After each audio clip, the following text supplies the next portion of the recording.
আমার দেখায় শ্রেষ্ঠ রাষ্ট্রনায়ক, ইতিহাসের পাতায় লেখা থাকবে আপনার নাম। আপনি থাকেন কিংবা না থাকেন, তবু আপনাকে মানুষ ভুলবে না। আল্লাহ, আপনি এই মানুষটাকে আরও হেদায়েত দিয়ে পরিপূর্ণ করে দেন, যাতে মানুষটা 18 কোটি মানুষের অন্তরে পৌঁছে যেতে পারে।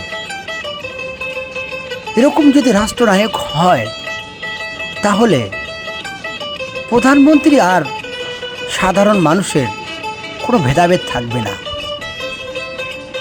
আমরা তো এরকম রাষ্ট্রনায়ককে চেয়েছিলাম,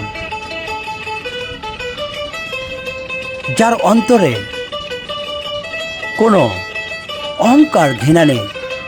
সেরকম মানুষ হয়তোবা আমাদের ভাগ্যে জুটে গেছে।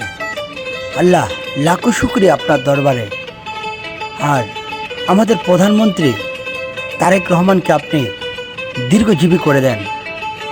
আল্লাহ, উনি যেন সর্বদাই সর্বক্ষণে 18 কোটি মানুষের অন্তরে থাকে। স্যালুট জানাই স্যার আপনাকে।